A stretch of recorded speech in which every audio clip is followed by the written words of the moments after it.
Olá a todos, o meu nome é Walter Vaz, eu sou professor de literatura. Inicialmente gostaria de agradecer o convite que me foi feito para falar sobre o romance Esaú e Jacó de Machado de Assis.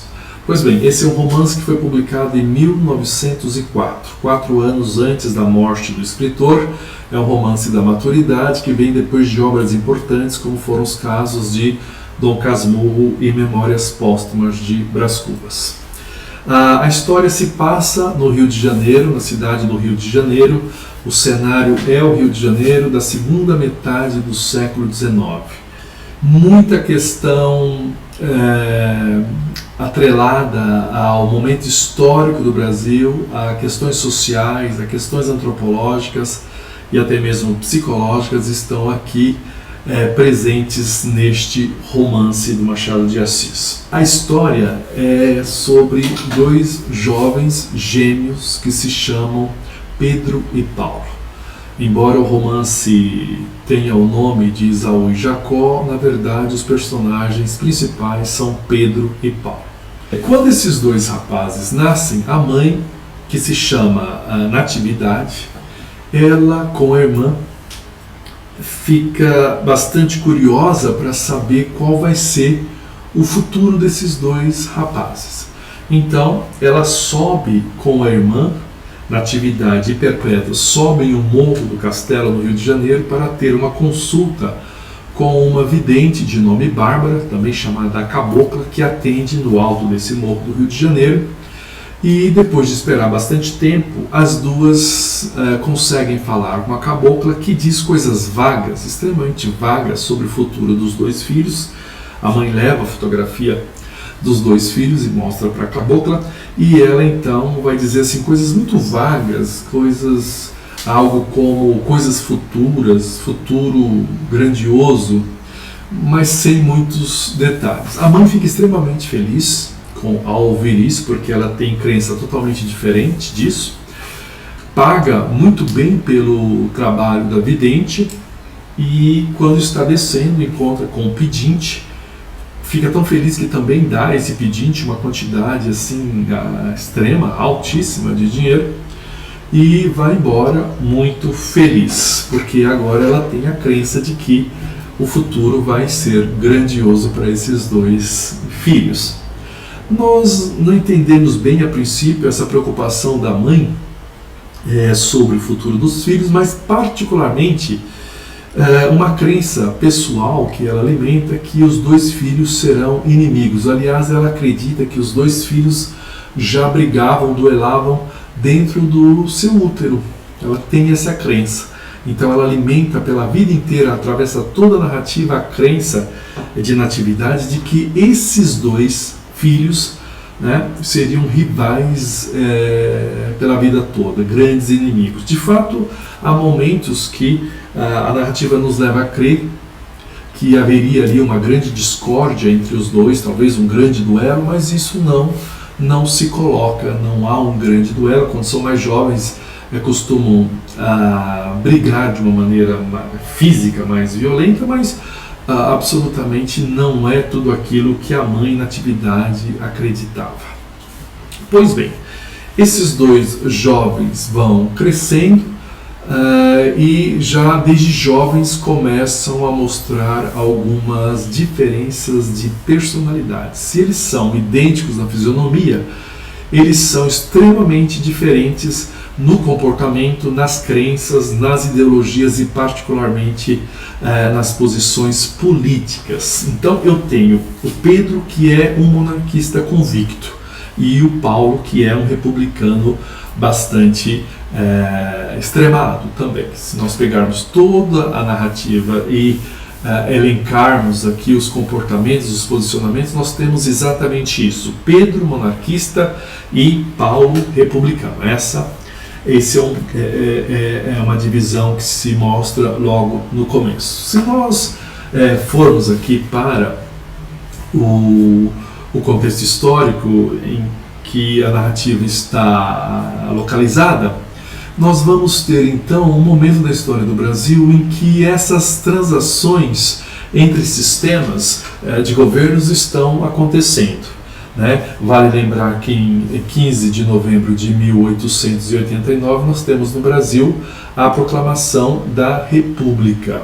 Então, nós temos aqui o Paulo encabeçando justamente a questão da República, ao passo que Pedro ainda está atrelado à questão da monarquia. Mas as coisas vão seguindo, né? Cada um vai seguir uma profissão distinta. Então, o monarquista permanece no Rio de Janeiro, a capital do Império, e Pedro permanece lá, vai estudar medicina, e Paulo vem para São Paulo estudar direito aqui. Ele então é republicano, de alguma maneira também mostrando já um deslocamento do foco da política nacional, que está de alguma maneira se descolando do Rio de Janeiro e ganhando outras localizações no Brasil, particularmente São Paulo. Então aqui se esboça essa questão histórica também. Cada um segue o seu caminho, estudando, fazendo a sua faculdade, as entregas são demoradas, cada um fica um tempo estudando, e particularmente no caso de Paulo, que precisa vir para São Paulo, ele volta ao Rio de Janeiro não com tanta frequência como quando vivia no seio familiar. O pai desses dois jovens chama-se Agostinho Santos. Ele é um rapaz, um homem que veio de baixo, era um homem pobre e que foi a duras penas galgando posições sociais, e no momento da narrativa ele dirige um banco e tem então uma posição social importante. Neste período ele enriqueceu e tem essa posição importante. Então a família tem muitas relações com aquilo que era a elite local, quem determinava mesmo, quem ditava ordens, vamos assim dizer. Então é uma família que está inserida neste contexto. Neste momento também aparece ali uma figura importante na narrativa, que é um diplomata aposentado cujo nome é Aires, Conselheiro Aires. Esse conselheiro é uma espécie de alcoviteiro, um homem que tem trânsito livre entre essas famílias ricas do Rio de Janeiro, ele dá conselhos, ele tem particularmente contato com as mulheres. Então uma forma de se colocar ali nessa sociedade é esse contato pela figura feminina das famílias, e não por acaso na atividade a mãe dos gêmeos vai pedir a Conselheiro Aires que seja o tutor, ou seja, mesmo o conselheiro desses dois rapazes, agora que eles estão já no final da adolescência, começo da vida adulta, e precisa de alguma maneira desse referencial. Aires faz o papel de um conselheiro para esses dois moços, né?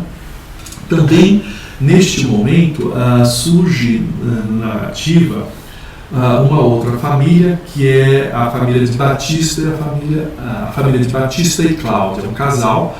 Batista é um político sem muito sucesso, um político medíocre, e eles têm uma filha. O que é importante aqui é essa filha que o casal tem, Cláudia e Batista tem, que é Flora. Flora é uma moça extremamente bonita, mas ambígua, indecisa e inexplicável.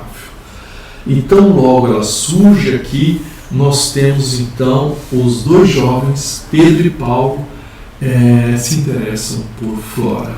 Então é um amor, um triângulo amoroso que começa a se constituir. A princípio pensamos que são amores da juventude, que são passageiros, mas a coisa permanece, perpetua.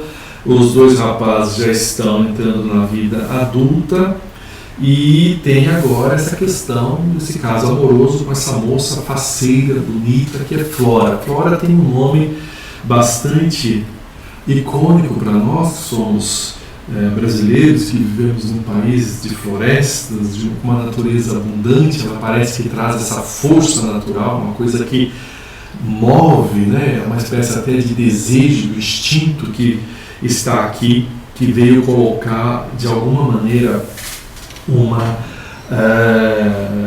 aflorar essa questão dos instintos dos dois rapazes que estão nessa fase da vida. Então, se a mãe temia que os dois poderiam ser inimigos, agora que os dois estão competindo pela mão da mesma moça, a mãe fica ainda mais extremada, acha que vai surgir justamente daqui uma grande explosão, um grande duelo, o que de fato não acontece. Mas Flora também gosta bastante desses rapazes, e na visão de Flora é extremamente difícil escolher um deles, porque na sua perspectiva um completa o outro. Então, quando ela está com Pedro, o comportamento dela, de Flora, é extremamente monarquista. Ela se comporta à maneira monarquista. E se está com Paulo, ela extremamente republicana. Então ela fica nessa zona de confluência das duas ideologias, ora lá, ora cá. E a coisa não se resolve, o amor vai intensificando e nós não sabemos que caminho a narrativa vai tomar para resolver essa questão do romance, do triângulo amoroso entre os dois gêmeos, Pedro e Paulo e Flora. Pois bem, neste período nós temos também algo extremamente interessante, que é um episódio, aliás, uma das passagens mais importantes deste livro do Machado de Assis, que é o episódio envolvendo uma tabuleta, uma espécie de letreiro de placa que se coloca na frente de lojas, de estabelecimentos daquela época no Rio de Janeiro, no Brasil como um todo. Temos aqui um caso de um confeiteiro de nome Custódio. Custódio é um comerciante que não quer se indispor com ninguém, ele quer apenas faturar, lucrar, e percebendo que a tabuleta na frente da sua loja está bastante carcomida, está deteriorada, ele então tira essa tabuleta e manda para um pintor, e manda o pintor reformar essa tabuleta, reformá-la. Então o pintor deverá dar um jeito ali, tornar aquilo de alguma maneira útil novamente. Só que o pintor se diz que não fará esse trabalho, porque a tabuleta, a madeira que sustenta ali o letreiro, está extremamente carcomida de bicho, está podre, vamos assim dizer, né? E o Custódio não gosta da ideia de ter que mandar fazer uma madeira nova, um suporte novo para essa tabuleta, e reclama, diz que não vai fazer e comprar uma nova. E o pintor diz: bom, mas então sobre essa madeira comida de bichos eu não vou pintar nada, o senhor pode levar embora. E ele tenta entrar num acordo, resolve comprar uma tabuleta nova. Mas essa fala do pintor, que por acaso nem nome tem na narrativa, não sabemos o nome desse pintor, ela é extremamente importante aqui neste momento, porque o pintor não dizer essa tabuleta está comida de bicho e não dá para fazer mais nada sobre ela, está de alguma maneira dizendo que, se nós pegarmos logicamente a história do Brasil como pano de fundo aqui, a tabuleta que levava o nome Confeitaria do Império, é importante dizer isso, o nome é Confeitaria do Império, que não daria para fazer mais nada sobre essa confeitaria porque tudo estava comido de bicho. De alguma maneira, ao afirmar isso, o pintor está também dizendo que a monarquia, o sistema de governo, está extremamente podre, está extremamente comido, está extremamente deteriorado por questões aqui políticas e tal, de alguma maneira apontando para questões, veja, políticas. Ele não está simplesmente dizendo, subrepticamente o autor está dizendo que essa questão de a madeira estar comida, o que está comido, o que está destruído é o próprio sistema de governo do Brasil naquele período. Então, a confeitaria do império, por baixo, a noção de império, né, que está ali, é que está extremamente carcomida, empodrecida, está apodrecida, está de alguma maneira não é mais possível utilizar esse tipo de coisa. Então veja como Machado age aqui de maneira a fazer uma crítica social, mas sem se valer abertamente de nominalmente falar dessas questões políticas todas, mas ele está falando como ninguém dessas questões. Então isso é Machado de Assis, não levantar bandeiras de nenhum partido político, mas de alguma maneira criticar a ambos. Nada escapa à sua crítica, nada escapa à sua visão, vamos assim dizer, política do momento. Pois bem, temos então o pintor vai fazer o trabalho, agora que ele tem um suporte novo para escrever sobre. Acontece que neste momento em que o pintor está fazendo a pintura, acontece o 15 de novembro de 1889, que é justamente o momento da proclamação da República no Brasil. Então o custódio, que já tinha reclamado de gastar com a tabuleta, manda um mensageiro imediatamente falar com o pintor, pare no D. Então o bilhete dele diz assim, confeitaria D. Não é nem D-E, é apenas a letra D.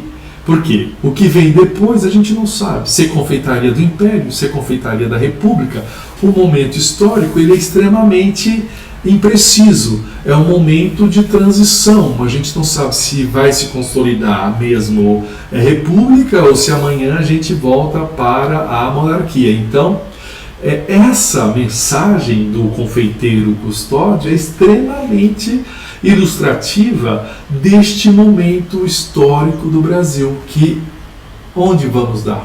Para onde estamos indo? Essa zona de indiscernibilidade que nós não sabemos, né, qual caminho descer.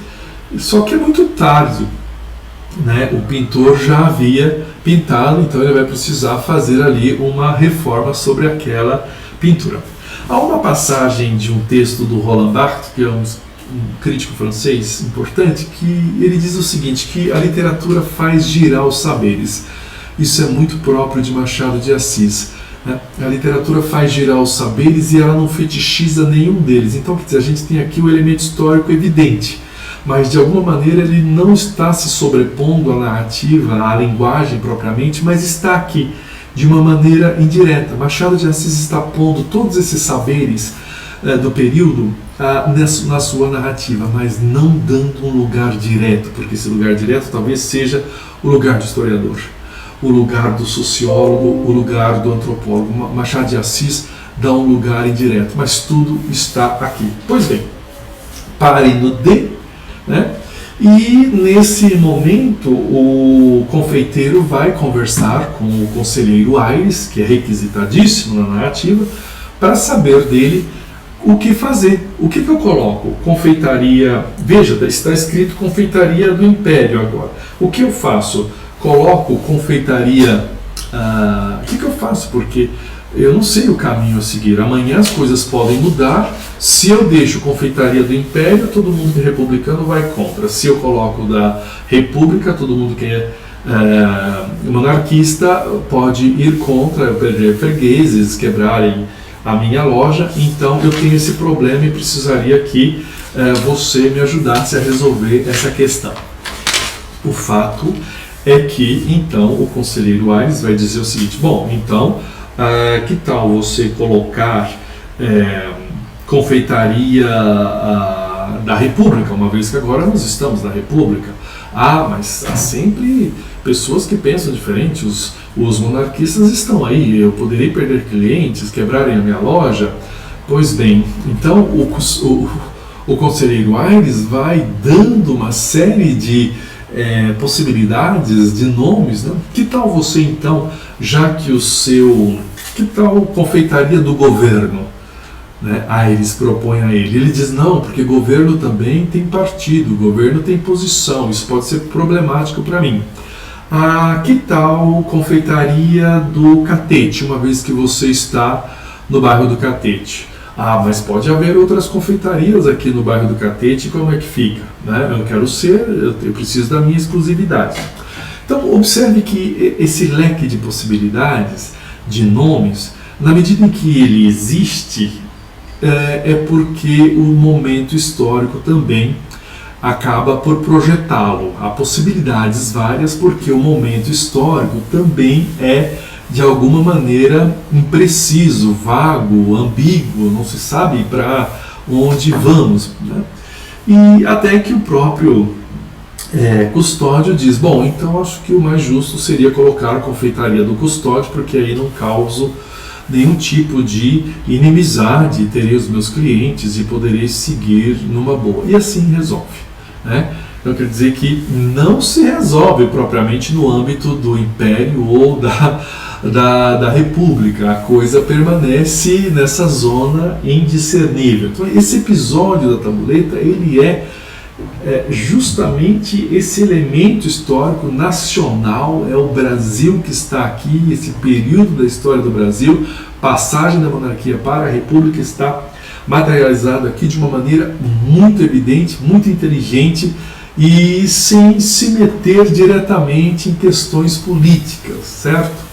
Pois bem, essa questão de alguma maneira está resolvida, mas temos ainda o caso de Flora e os dois gêmeos, Pedro e Paulo, né, que está ali.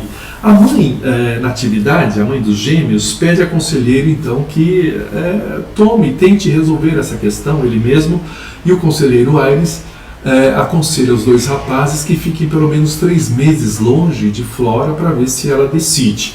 E a partir da decisão de Flora, aquele que foi escolhido mantém a relação com Flora, o outro vai aceitar numa boa, sem nenhum problema. Está feito o acordo entre eles.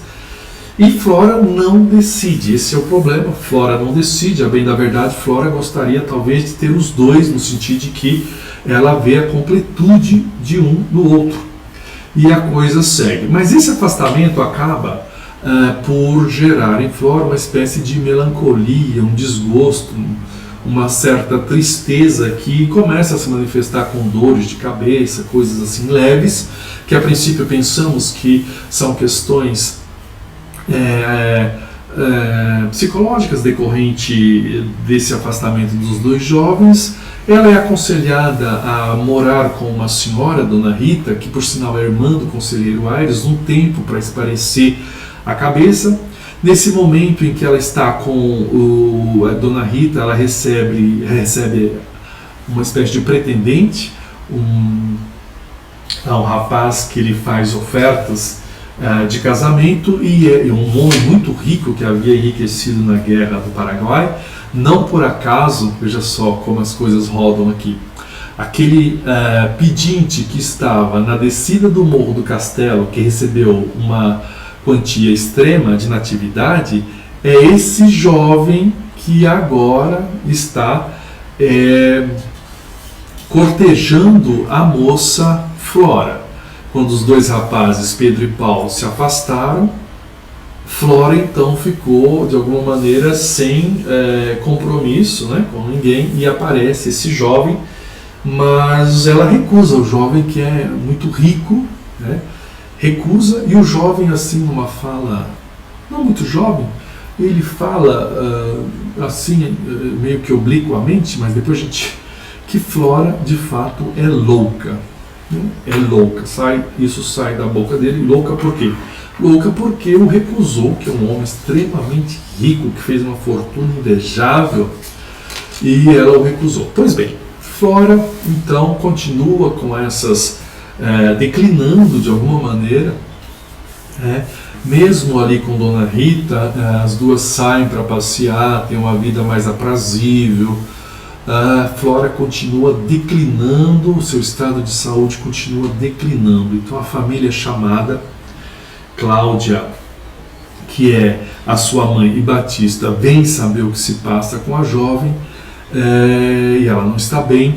Neste momento, a mãe de Pedro e Paulo, que é Natividade, e mais alguns estão em Petrópolis, no Rio de Janeiro, onde o clima é mais aprazível, um clima melhor. No Rio de Janeiro, muito quente. Então as famílias vão passar temporadas em Petrópolis, onde o clima é mais agradável. Então é aconselhado a Flora que siga para Petrópolis também, para ter ali de alguma maneira um clima mais ameno, né? Os dois jovens não estão lá com a família. Pedro e Paulo não subiram para Petrópolis, eles sobem esporadicamente, mas permaneceram no Rio de Janeiro. E então Flora é colocada numa casa em que tem um quarto de casa para se recuperar, e tem um cenário, uma natureza muito bonita à sua frente, mas na esperança que ela melhore, que seu estado de saúde volte, mas isso não acontece. Ela continua declinando e imediatamente percebem que não há voltas. Os médicos a desenganam, e a moça Flora então morre como uma heroína romântica, uma morte de melancolia, uma morte de tristeza, uma morte típica das heroínas românticas, como quem Machado está aqui talvez agindo no sentido de liquidar com essa visão romântica, com esse comportamento romântico que se alastrava ainda no século XIX, no final do século XIX.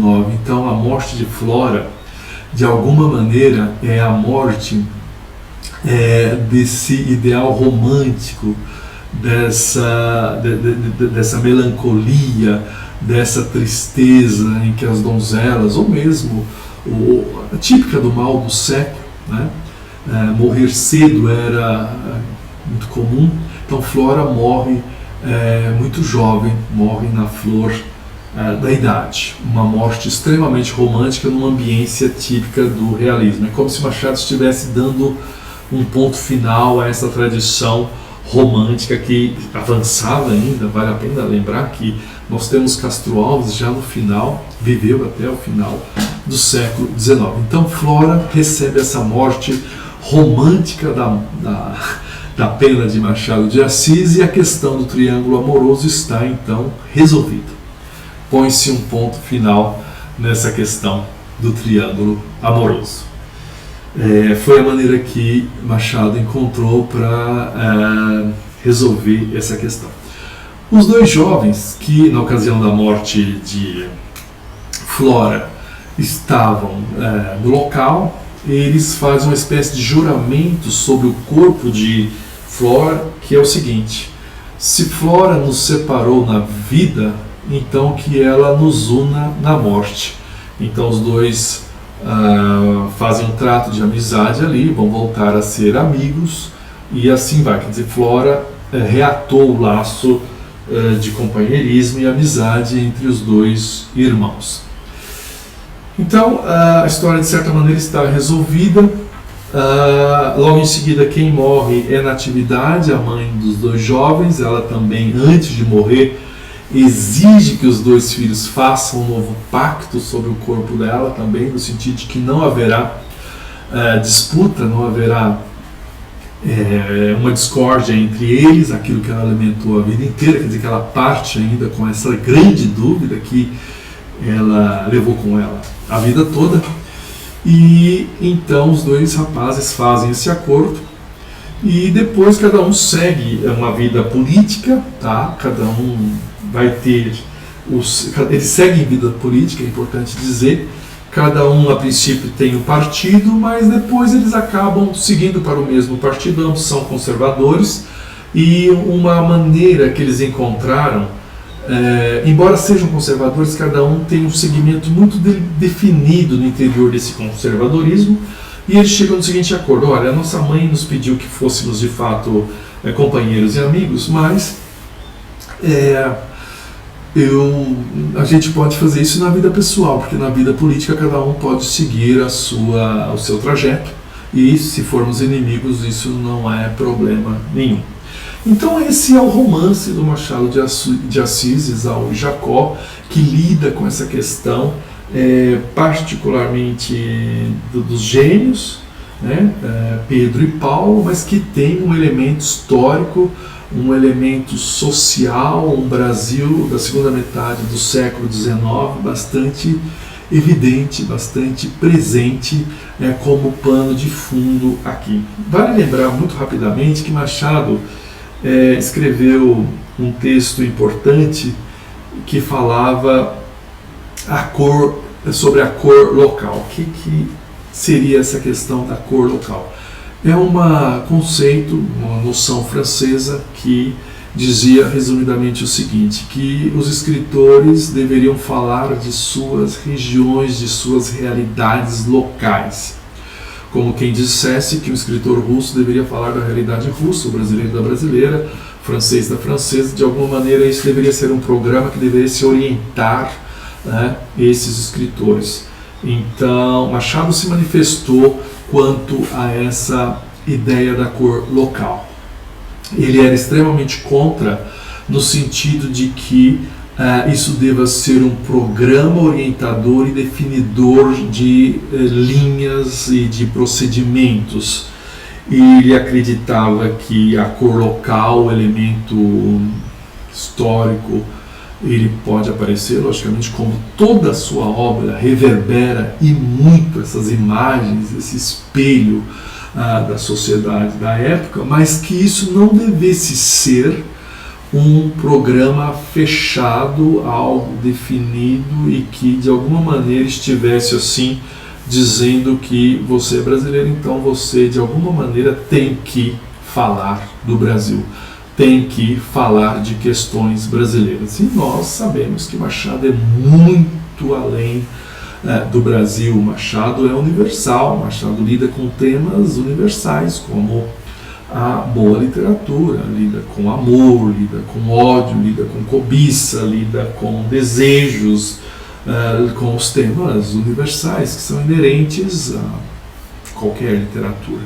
Então o seu posicionamento era: não posso me fechar, o escritor não deve se fechar ao seu locus de enunciação, vamos assim dizer, o local de onde se fala, só interessa isso. Não, elementos outros, se necessários, devem aparecer. Ele diz que o escritor tem que ter uma sensibilidade íntima com o seu momento histórico e que ele deve ser o homem do seu tempo, e de alguma maneira isso vai aparecer quase que naturalmente na sua escrita. Então esse é o romance Esaú e Jacó de Machado de Assis. Muito obrigado.